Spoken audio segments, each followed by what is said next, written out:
It's a holiday time edition of the Terry's Talkin podcast. David Campbell, your host from cleveland.com, and as always, Terry Pluto, award-winning columnist from the Plain Dealer and cleveland.com. Terry, how was your Christmas? It was pretty good. We did the service at the Haven of Rest, which is the city mission in Akron, and just to show, no matter where you are, there are labor issues. And they had a small staff in there anyway, and one guy calls in at 2:00 to announce that he's quitting. He's not showing up for his 4:00 shift. So the chaplain, the poor guy, was checking in everybody, and we had guys lined up into the area, and then he was mopping the floor while we were singing and doing the service. But the people there were terrific and had great food. But it's just, I'll tell you, it's a battle everywhere, whether it's labor or that. And, it's an interesting, I will tell you this too. I didn't know we were going to get into this, but I know they have 4 or 5 openings, for example, at Akron's city mission, Haven of Rest. They never used to have openings, for people. So if you want to go work there, and I bet the Cleveland city mission and some of those things is probably in the same situation. I'm talking about paid positions, not just volunteers. So there we are. We opened with a want ad. Well, speaking of Christmas time want ads, Terry, you say you've been getting a lot of emails from fans who want the Browns to play in a domed indoor or indoor stadium, whatever you want to call it, which is surprising because Cleveland fans are very into, like, we're tough, we're a cold weather city, cold weather team. Have you been surprised? I guess, what do you think about this whole dome thing? A lot of people in town have been talking about this the last week with the cold weather. I think we had a story on cleveland.com. I think BW did a survey on Baldwin Wallace, and 70% of the people said, oh, yeah, I'd like to have a dome. Well, let's start with this. If Jimmy Haslam wants to build a dome, that's fine with me. Go ahead, have at it. But the idea of putting out a multi-billion-dollar project, which is probably what that would be, for 10 to 12 events a year, counting your football games and a few other things, is ridiculous. And also, it's like, so we're now down to, we need to build a dome to help the Browns win a game. It's gotten to that. I may add this, by the way. I read it somewhere. I wish I had come up with it on my own. That was the first win for New Orleans playing outside this year, because I believe their one road one was in Atlanta. So all I got to say is they figured it out.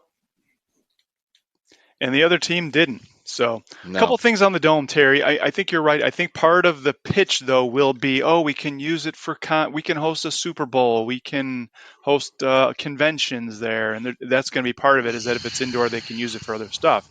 And the other thing that I think is going to become an issue, and I've been reading a lot about this in the last week, the NFLPA is really pushing for grass surfaces. Yeah. And there's ways to do it, to have an indoor stadium with grass or, a retractable roof or whatever you want to do. But a lot of the new stadiums, the Bills are building a new stadium. It's going to be outdoor and it's going to have grass. The players really want grass, and they have research, they say, that shows that the artificial turf increases concussions. And if you're the NFL and you're like, all right, we've been told that artificial surfaces cause concussions, but we're going to keep them anyway, that could be a huge liability down the line. So I am wondering if they do an indoor stadium here. I mean, you can figure the grass out there. There's stadiums that have pallets. I think Arizona has pallets of grass outside that they bring in for the games. But that's something interesting to think about as the dome goes along. I mean, let's get realistic here. Of the 3 things you could build in your area having to do with sports, you can make an argument that the arena makes a lot more sense, or a baseball stadium. Either way, you're getting a lot more events. Probably a really good arena is the best, because if you have an NBA team, there's 41 dates, and then they have a minor league hockey team, plus all the concerts, things like Joyce Meyer Ministry or other people come to town like that. They're in those places. Secondly, baseball is at 81 home games. Like in downtown Akron, I know when they moved the Canton Indians up to Akron, became the Akron, back then was the, now it's the Rubber Ducks on Canal Park. It changed the whole part of downtown where it was there, 70 home dates. Those are, I would say, worthwhile investments because you just get a lot more action. A dome, maybe you get more events in or that, but it's you have to understand who you are. You're Cleveland, and where are you going to put your? It's just like you're budgeting at home. Where are you going to put your money? And so that's why, if Jimmy Haslam wants to do it, fine, go for it. Well, and I think the other part of this would be, and we're seeing this in Nashville and other places, it's like a big entertainment shopping area with a stadium. Like it wouldn't just be a stadium. I think there's bigger plans. But they already if they're going have to do it. have an entertainment area right downtown as it is. I guess that's what I'm arguing. That's what Gateway was all about. Right. And I think what they want to do is kind of bridge it so that from going down 9th Street there, you've got a whole entertainment district from the Gateway stuff all the way down to the stadium. I don't know. It's a lot of money, and where's the money going to come from is a big right. Big That's what I'm saying. Of course, look, if they want to go in for that, that's fine. But let's take it out of the football context of like this is going to help the Browns or something. I mean, by the way, how many games a year really is the weather inclement? 2 or 3, maybe? Yeah, about that. Yep. Yeah. I mean, that's just putting it into what cost benefit ratio. I'm sure we have people out there who can figure it out. And I mean, I'd rather cover it. It's more interesting to cover a game if you're a writer in a dome, like when the Browns played up at Detroit. Now, that was nice, but I don't know how much they got going on in that place up there. I could tell you that. It doesn't seem like a ton of things because they already have, they have the new arena downtown for basketball and hockey. They've got the stadium down there. And so there's your whole quote unquote growth area. And I will say this, it did help that part of Detroit, Dave, but it's not like it's a boomtown or anything. Let's not go overboard on this. Yeah. Well, a lot to be considered there for sure. So I say let's take up a collection for the dome. Two bald guys talking domes. That's right. There you go. All right, Terry, let's talk about the football Browns issues this week. So the fans who showed up for that game on Saturday, it's single-digit temperatures, wind chills of 25 below, 30-mile-an-hour wind gusts. The team that plays in the dome comes out and wins over the quote-unquote cold weather team. And Dennis Allen said it after the game. We knew that the tougher team was going to win today. Yep. And if you're a Browns fan, you've got to be concerned about what you saw. And we talk a lot about culture on this podcast. This is a team that's supposed to be built on the running game. They got outrushed 152 to 124. This is a team that's supposed to be built on playing in the elements. They got beat by a team that had never won a game that cold before. Didn't win a game this year outside. It was the coldest game in Saints history and the coldest regular season game in Browns history, and the Saints win. What do you take away from this in terms of what you learned about the coaching and Deshaun Watson in cold weather? And I will argue this too: when you're up 10-0 in a game like that, it's being up like 20-0. Well, I will say this: they got down 10-0. They kept running the ball. They being New Orleans. Secondly, when they did throw passes, I see Andy Dalton was 8 of 15 for 92 yards. For the most part, they were shovel passes or just passes you could complete almost anywhere. And they realized the only way they were going to win the game, they had a lot of Wildcat stuff going there, was just to stay with it and try to grind the other team down. And I don't know. I mean, the Browns, big sigh, as they say. I'm still looking at Deshaun Watson, 3 carries for 24 yards. Why is that? Well, Kevin Stefanski said that they started adjusting for that and they couldn't go to it. For heaven's sake. They ran it 3 times. How do they know? I know. So, yeah, Terry, this is the thing. I went back and was rewatching the game. And this is what I came away with. There was like a disconnect between Kevin Stefanski and Deshaun Watson and what they were doing on offense. And if you watch cold weather games, I mean, you watch the Chiefs play in cold weather. And we were talking about this at the game the other day, but the Chiefs run stop patterns, 10-yard stops. Yeah. They run crossing routes. They throw easy passes behind the line of scrimmage. Their whole game is based on yards after the catch. And you watch the Browns play in that cold weather on Saturday. It's like they'd never done it before. some of the clutch and they plays. did it the week before against Baltimore. What happened to that game plan? Yeah, I don't know, but I'm sorry. No, it's okay. Yeah. But I mean, you go back and watch that. There were times when Kevin Stefanski did call plays where they had a crossing route. Remember the one crossing route in the first half? Amari Cooper had a big game, but when he was crossing with DPJ clipped one of the defensive backs and got called for interference. Like, that's what you want to run. You've got one of the best tight ends in the game, David Njoku. You throw him a 5-yard hitch and let him take it 10 yards up the field. Like, that's cold weather football. And if you look at that last series down when they were trying to get the tying touchdown, the first down, I went back and watched this because I wanted to see what they did. 1st and 10 from the 15, late in the game, 4 vertical routes into the end zone. All 4 guys into the end zone on 1st down. 2nd and 10, they sent 2 guys into the end zone and 2 crossing routes on the right. Nothing came of it. 3rd and 10, they send 3 guys into the end zone, and that was the Njoku drop when he had this. That could have been a touchdown, right? And then on 4th and 10, there was the sack. And on 4th and 10, they had 3 guys lined up on the left side, and 2 of them, it was Bell, Njoku, and DPJ. All 3 of those guys on the left side ended up within 5 yards of each other in the end zone at the end of that play. So 2 guys could have covered 3, really. 2 guys, and they did. And that's why Watson had to take that sack. I mean, he should have thrown the ball up and prayed for something to happen. But the reason he didn't throw it was because that vertical, they had 4 guys going vertical, and 3 of them were all in the same area. And like you said, it was easy for them to cover, and nothing was open.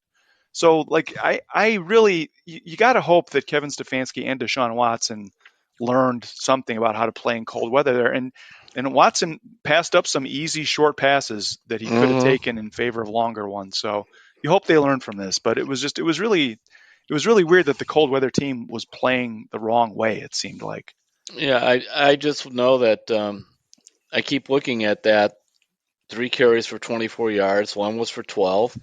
And then the other 2 were for 12 yards total. So I don't know. You look at how Hill, where they used him out of the their tight end / quarterback / what else is he, a receiver? I forgot what he does. He does all this stuff.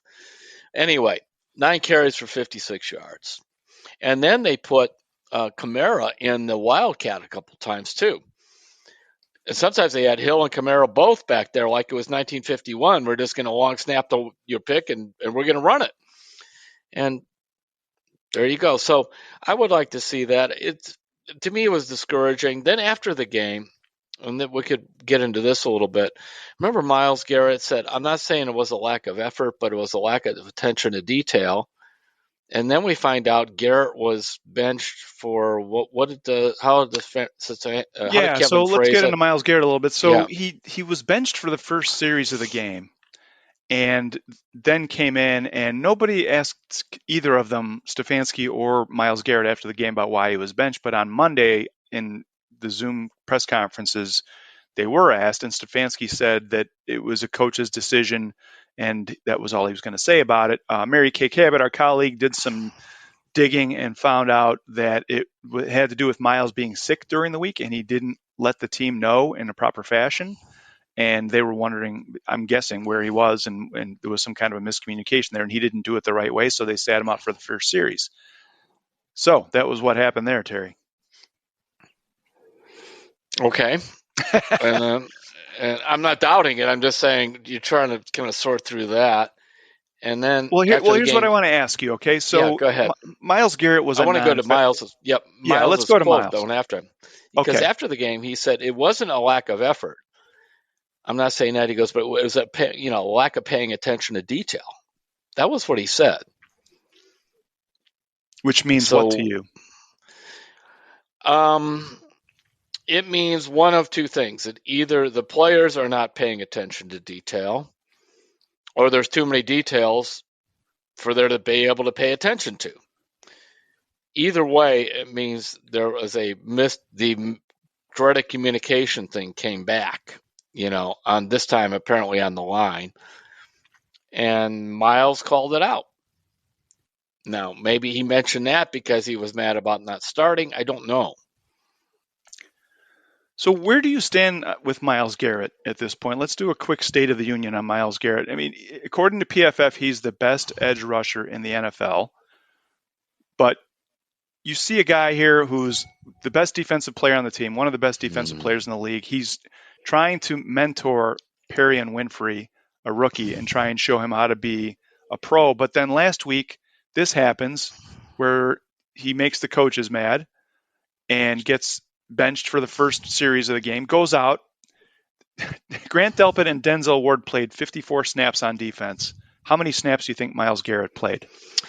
I think he was barely out there half the time, so I don't know, 30? 36. Yeah, good guess. 36 snaps, and Myles Garrett graded 76.4 from Pro Football Focus, which is like a C+, right? And it's you're a starter. It's basically you're a decent starter numbers for PFF, and made 3 tackles. Yeah.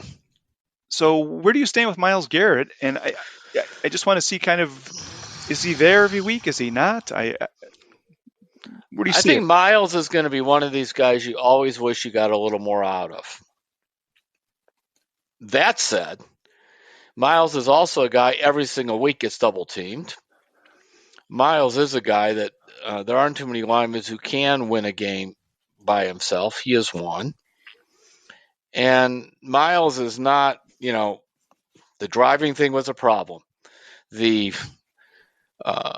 whatever this was, I guess, a problem. I don't fully understand it. But it's not like we're talking about a guy that's got all kinds of personal issues. That's not it at all. So I think it's one of those you stay with them. Sometimes you just kind of have to grow up with them. He's a great physical talent. I remember my first year when I got to know Chris Palmer well, and we were talking about rosters and this, and he said, "Well, Terry, well, pretend I forgot who the Browns were playing that week, but let's just say it's Baltimore. He says, pretend you're the defensive coordinator for Baltimore right now. Who worries you about my offense?" And I'm like, Kevin Johnson, I don't know, maybe a little Tim Couch. He said, okay. Now, pretend you're the other coordinator on the other side of the ball. He said, the easiest way to find out what kind of players you have is to pretend on your team is to pretend you're the coordinator game planning for your team that week. He says right away. And I will tell you this, every single offensive coordinator is having to say, we got a game plan for Myles Garrett. We got to make sure we're chipping him. He gets held a lot. He really does. And so I'm willing to be very patient with him. He did sign a contract extension to stay here. He is involved in a lot of good things in the community. I just think because he's such a imposing physical specimen, you would think there'd be more.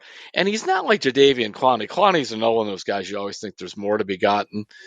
But Clowney's kind of like really on his own program, this team, that team bouncing around. That's not Myles either. Myles, maybe in his own way, is committed to the Browns. Like, I thought it was bad taste on his part not to go to the Hall of Fame when the rest of the players went. The line that he said, and I think I mentioned it in note, that, I'm not going to go till I'm in there. No, you go to pay respect for all those other Cleveland Browns. It's not about you. It's about your team, and it's about Jim Brown and all those other guys that you would see. So, but overall, Myles Garrett is not the problem with the Cleveland Browns. Well, and I will say this, Terry, we saw what happened with the Denver Broncos over the weekend where you got players arguing on the sidelines, and the fact that Kevin Stefanski was willing to bench his best player for one series. Paul Hackett gets fired because he doesn't have control of that team. I think Kevin Stefanski, this is another example of apparently he does still have control of this team. Yeah, I don't. That's just another example. But when we look at Kevin, we're not going to say this team is in chaos like some of the others. There are not a lot of guys that are out there, getting arrested or any of this kind of stuff. They're not having that. So that stuff's gone. And even the fact is, we'll see how it all goes. But since Deshaun is signed, remember, I'm not a big Deshaun guy. I'm not an excuse maker for Deshaun. But since he's been here, as far as we know, there have been no problems with him off the field. All right. Well, the Browns are at Washington on Sunday. They have 2 games left. They're out of the playoffs. Mm-hmm. And anything in particular you're looking for other than the continued progression of the offense with Deshaun Watson? First of all, it's supposed to be like 60 degrees. So let's see what that looks like. Game number 5 for Watson. Let's see how that goes. And then Washington's still in the hunt and everything. Where are the Browns? Because I've been saying all this along that they're going to be judging how this team plays down the stretch. And would it be enough to cost Stefanski his job or not? I don't know. My feeling is no, but I also say when you're working for the Haslams, you never really know, especially if you end poorly. So that's what I'll be looking at because it's here. It's a good matchup because you can see what they could do against Washington. Ron Rivera usually has those guys playing hard. I guess they don't know whether they want to play Wentz or Heineke. They're kind of all over the place with their quarterback. And then, of course, where do they end? Pittsburgh. How about this, David? Just like every year, it seems like. You explain this to me. They've won 7 games in Pittsburgh. How many touchdown passes have their quarterbacks thrown? The whole season? Yes. It's 12? in my column for tomorrow. Oh, they wish. 9. Oh, I wasn't that far off. 9. They've thrown 14 interceptions, 9 touchdown passes. They've won 7 games.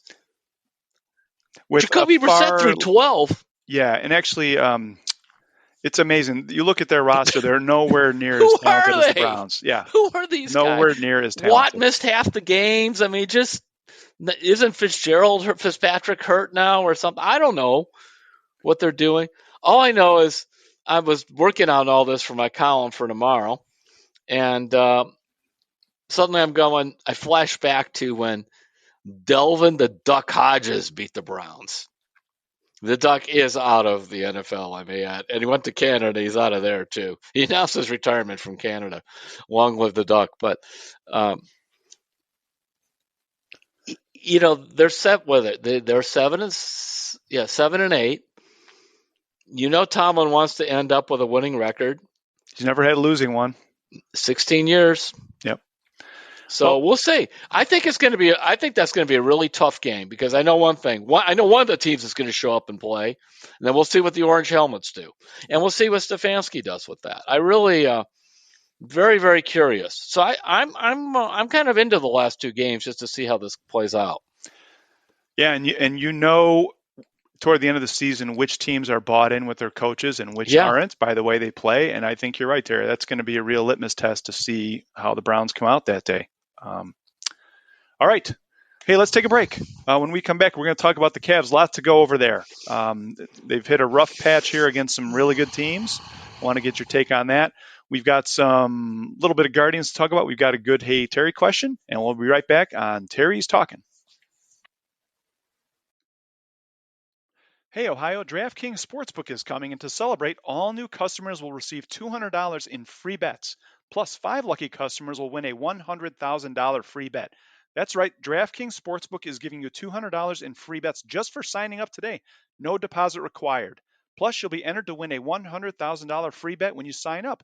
Download the DraftKings Sportsbook app and sign up with code TALKIN, Talkin, to get $200 in free bets to use once mobile sports betting hits Ohio. Plus, 5 customers will win a $100,000 free bet only at DraftKings Sportsbook with code TALKIN, Talkin. Gambling problem? Call 1-800-589-9966. Must be 21 or over, physically present in Ohio. Eligibility restrictions apply. See terms at DraftKings.com/sportsbook. Subject to regulatory licensing requirements. 1 per customer. $200 issued as 8 $25 free bets. No purchase necessary for sweepstakes. Void where prohibited. Ends first day. DraftKings is allowed to operate in Ohio. See terms at dkng.co/OH.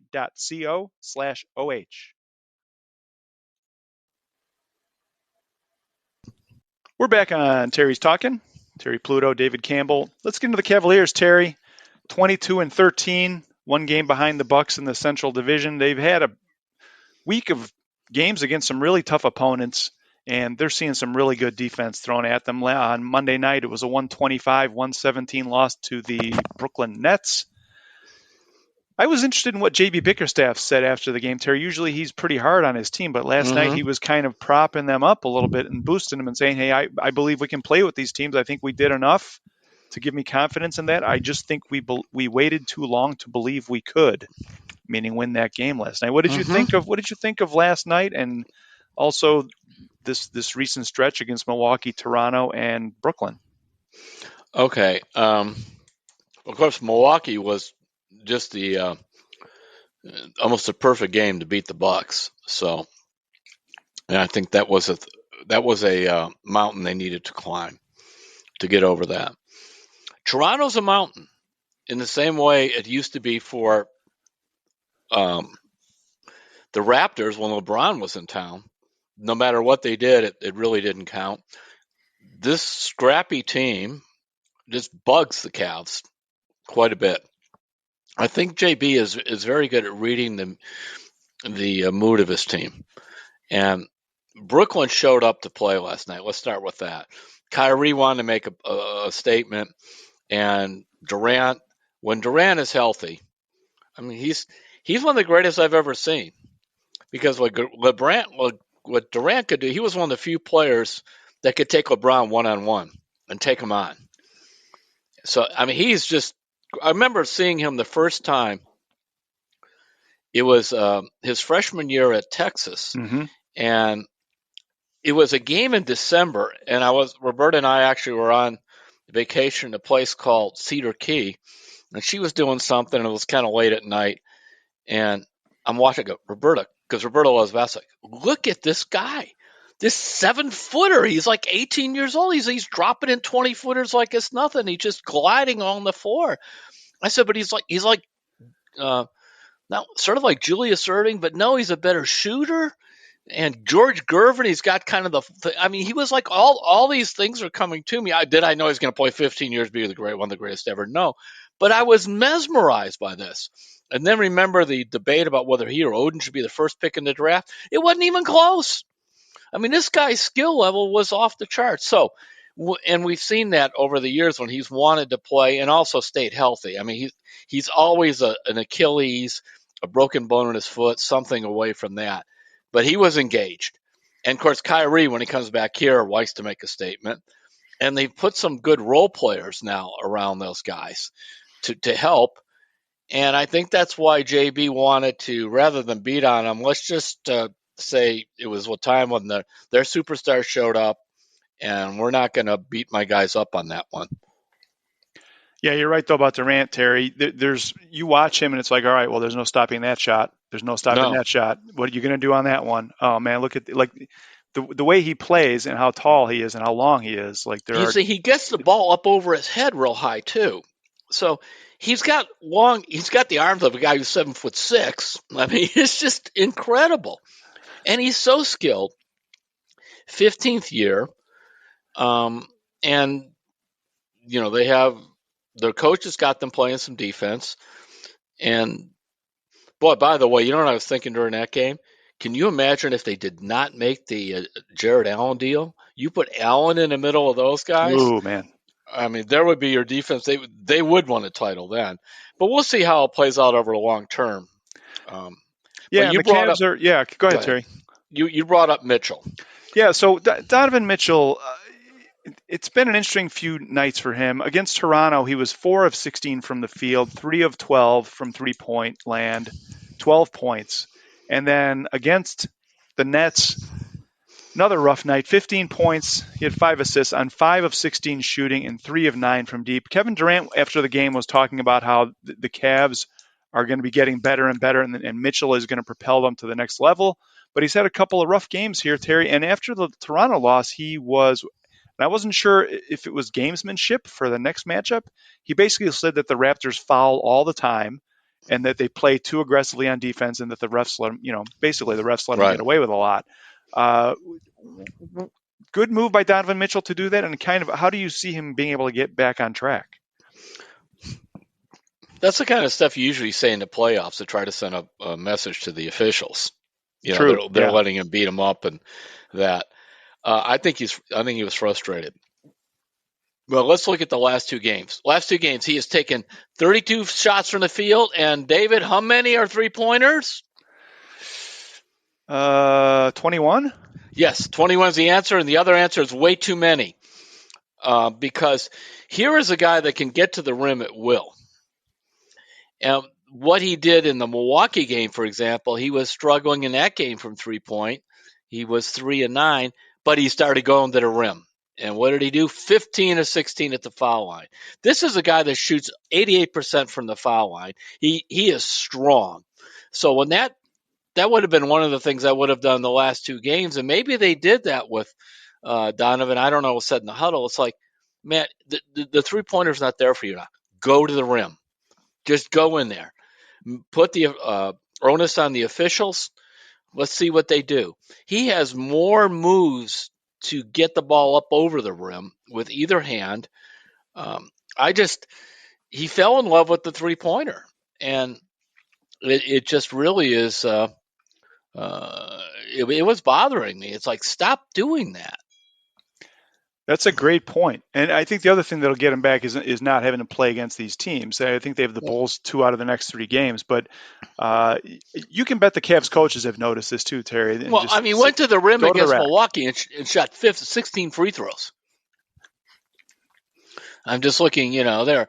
He went to Dallas as a physical team. He went to the rim against those guys. He was 9 of 21 from the field, but 6 of 8 from the foul line. See, that'll help your percentage a lot too when you're going to the foul line. And he doesn't miss at the foul line. So, Toronto, he was 1 for 4. I'm looking, but he's 88% on the year. He's a wonderful player, but it's easy in the NBA where they keep saying, take the 3-pointer, take the 3-pointer. And it's easier to think I'll just take the jump shot because it's not as physically demanding as it is for me to go into the rim. But sometimes when your legs are a little tired and you're getting beat up a little bit, it's harder to make that jump shot where it's easier to go towards the rim and make something happen. The other thing that happens with this, when Mitchell goes in, the defense will collapse around him. And remember, that leaves all kinds of lanes open for Allen and Mobley to get offensive rebounds. A guy like that going to the rim, the other team, we were talking in the football segment about, opposing coordinators. They're telling their people, when Mitchell goes to the lane, you got to just cut that off. You got to cut that off. And so that leaves opportunities for the other big guys. All right. Well, we'll see if he gets back to taking it to the rack in this next stretch of games here. Terry, next, I want to run this past you. This is something that there's things that are kind of hot button issues for Cavaliers fans, and one of them is Kyrie Irving. And this came up last night. Chris Fedor, our colleague, wrote about it after the game about should Kyrie Irving's number be retired by the Cavaliers after the way it ended here, where he basically demanded to be traded out of town because he didn't want to play with LeBron anymore. Last night after the game, Kevin Love said, yes, I want to read this quote from him. He was asked if they should retire Kyrie's jersey. He says, without a doubt, absolutely, right away after his career ends, it's not even a question to me. He needs to be up there. He made the biggest shot in franchise history and one of the most important shots in finals history when you consider how it all went down, what it meant for the city, what it meant for his legacy, LeBron's legacy, and everything else, including that Golden State team that became a dynasty and was historically great. Where do you stand on retiring Kyrie's number, Terry? I guess, and if yes, when? When would be the right time? Or are you against First of all, immediately, you got to be kidding. There is no way. LeBron gets retired first. By the way, Kevin Love gets retired first. Because, LeBron, yes, he left, but LeBron always left when he was a free agent. LeBron didn't go in and said, if you don't trade me, I'm going to get knee surgery. That's exactly what Kyrie did. And then, then along with his pouting and all the other stuff. And the year before, when he said he wanted to be the focal point of the franchise, the stat that few people know, the last year Kyrie played with the Cavaliers, he averaged more shots from the field than LeBron James. They were giving him plenty of opportunities. Okay, so now, is he a great player? Yes. Did he make the biggest shot? Yes. So I would, but it would be down the line quite a ways. He would not be first in the line. It's just like sometimes You may say I'm going to vote for the guy for the Hall of Fame, but I'm not going to give him that, that first ballot thing. So you would do LeBron, Kevin Love, and then Kyrie in that order. Yeah, and I would spread it out. I also think too, David, that sometimes, I mean, you hate to wait too long, like Franco Harris was honored, so long afterwards, but honoring these guys within a year or two after they retire, I don't think it means as much to them as it does 5 or 10 years later. I really do. I think it's something special to kind of wait a bit. That sounds right to me, Terry. I think that's a good time frame. I'm not for banning him and all this, but you have to consider. And meanwhile, Kevin Love signed the extension, and I give Love a ton of credit. I thought he was done 2 years ago. He just kept getting injured. Looked like he didn't want to be here when Beeline was the coach, and he's totally revived and reinvented himself as the sixth man. He's totally engaged in what they're doing. Love has impressed me so much with his attitude. We know he's battling through a lot of physical stuff, and he leads the league in taking charges. Well, and regardless of what happens with Kevin Love's career the rest of the way, Terry, his legacy of bridging that divide between the LeBron era and where we are right now is going to be something that he can be very proud of, and the franchise can be very proud of. And he did. There always was the guy that has to sacrifice when you do the big thing with LeBron. And remember, Chris Bosh talked about that. He went from averaging 23 points or whatever with Toronto to like 14 or 15 playing with the big three. And then, he was back up over 20 when, unfortunately, I forgot what he had, a blood problem or something to cut his career short. So Kevin Love was the guy that took fewer shots, had to learn how to defend more, all that stuff, and was kind of a guy that LeBron would really, beat up verbally in practice and things like that. That's fascinating to think about. We should do a poll on this sometime, Terry, and see what fans think. I think I'd be really interested to see the results there. So, all right, the Cavs have the Pacers on Thursday on the road, and then they're in Chicago on New Year's Eve against the Bulls, and then they're Monday at home against the Bulls. So back-to-back there against the Bulls, 2 games in 3 nights. Then they're home against Phoenix next Wednesday, January 4th. So, all right, Terry, it's not baseball season, but there's always something to talk about. And I want to spend a couple of minutes discussing Myles Straw real quick. Everybody's been disappointed in his offense, last season. And you've written about how valuable he is as a center fielder, how many runs he saves every time he's out there. There's some reason for optimism with him because if you look at Chris Valaika, the Guardians hitting coach, Myles Straw is up in Cleveland. You wrote this over the weekend, working with Chris Valaika. Is this going to have a big impact, do you think? And what is a good season for Myles Straw that you'd like to see offensively from him? I'm going to, kind of look at the overall numbers in a moment, but I was glad to see that because he does have like 3 more years on his contract or whatever, so he could just say, "Hey, I'll catch you in Goodyear." But he came up for this, and if you kind of look at his career, for example, if the year where he hit like 280 after the trade, it was just surrounded by a bunch of 220s, that would be different. But actually, Straw now for the season, it was pretty rough to watch him. I mean, what did he hit here? 221. But when you go and look at his overall stats, if you in 2021, he hit 285 overall, and he was hitting 262 with Houston. Now I've decided just to throw out the COVID year because the stats there were just all over the place. He had 207. The year before that, he had 269. So, and by the way, in the minors, I believe he's close to a 300 career hitter. So he has hit in the past. And Francona made a great point about he never let his defense down. So I'm staying with him. He was 21 out of 22 on stolen bases. I mean, look, it drives you nuts. No homers, 3 triples, 22 doubles. There's just not a lot of pop. He hits the ball really soft. But if he gets back to hitting that 260 level, I'm really good with that. And I don't see why not. That's very viable for him. I mean, he's done it 3 times. He did it in 260. He had 269 in 2019. He had 262 when he was with Houston that first half of the season, and 285 when he came to Cleveland. So, and as I mentioned before, his career in the minors is pretty good. Yeah, a lot of people might be wondering, Terry, like, well, he was working with Chris Valleca the whole season. Why didn't they fix it during the season? But if you know about every guy's swing is so detailed and with hand placement and stride length, and it's very hard to rebuild your swing during the season in the middle of games, and there's not much. And if you're doing like not even a complete teardown and rebuild, but even just like a significant change, you need to put in thousands and thousands of swings to like And make that also, automatic. And I think that's why he got up here so early, was to work with Chris Valleca, get through some mechanical stuff, so that way he can just rep it and rep it and rep it and be ready to go when spring training hits. well, on top of that, David, if you look at his at bats from September 1st on, so there's 107 at bats in there. He had 305.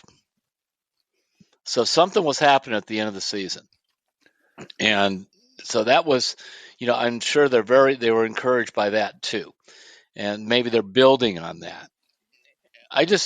He's a good athlete.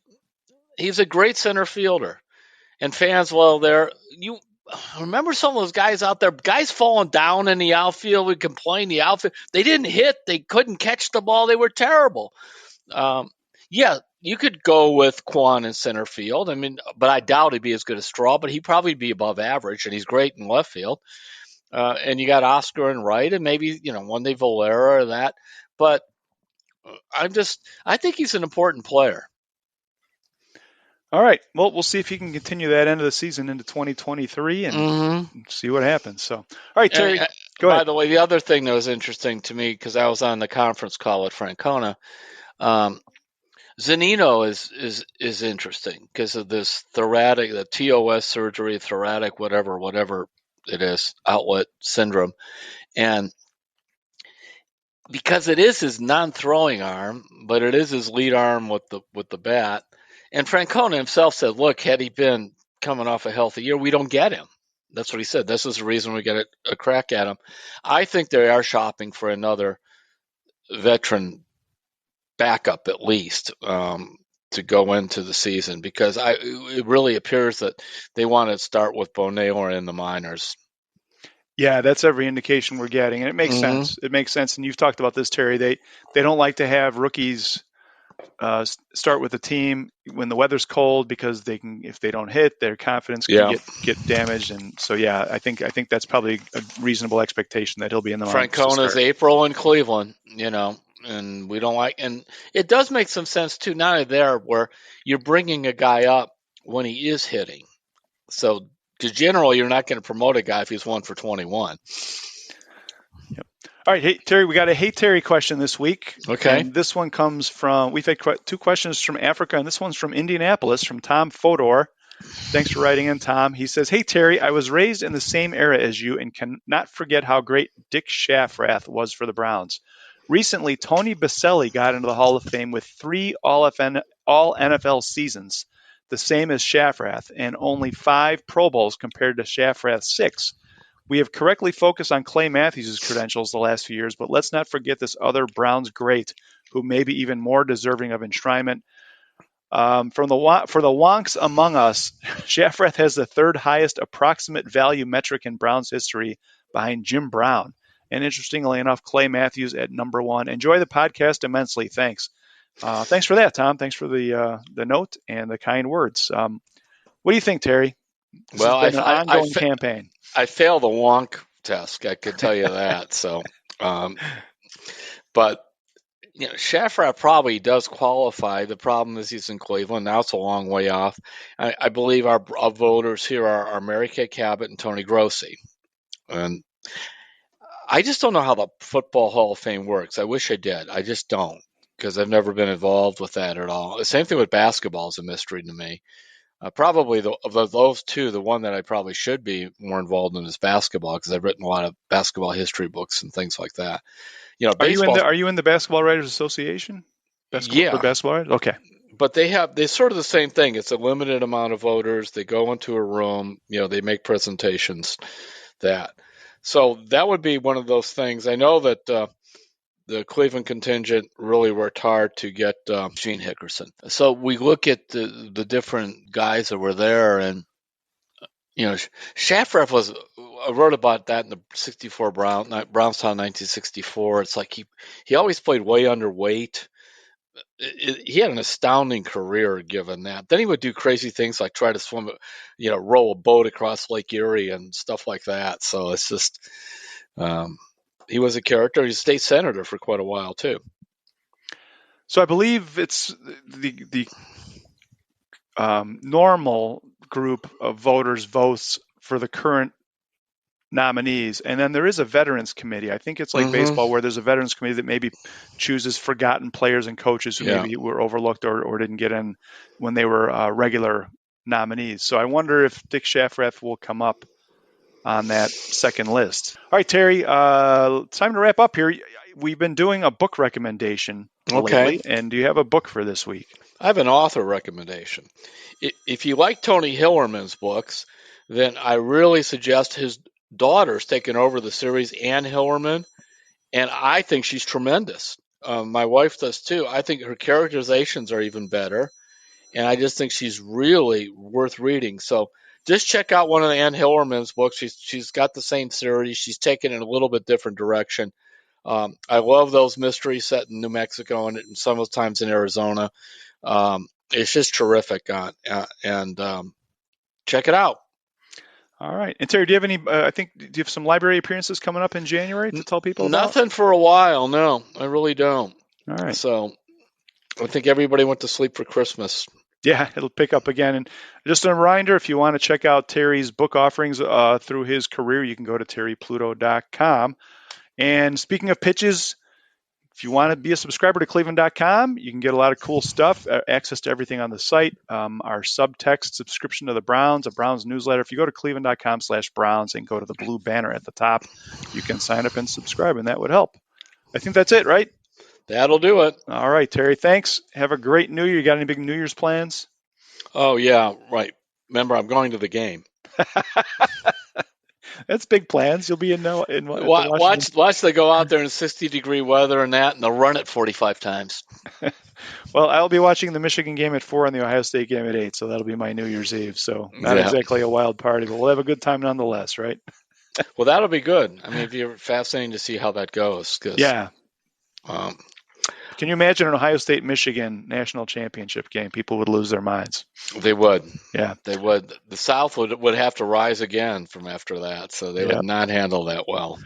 All right. Happy New Year, Terry. Happy New Year to all of our listeners. We appreciate you listening and being part of our community here. We'll talk to you next week on Terry's Talkin.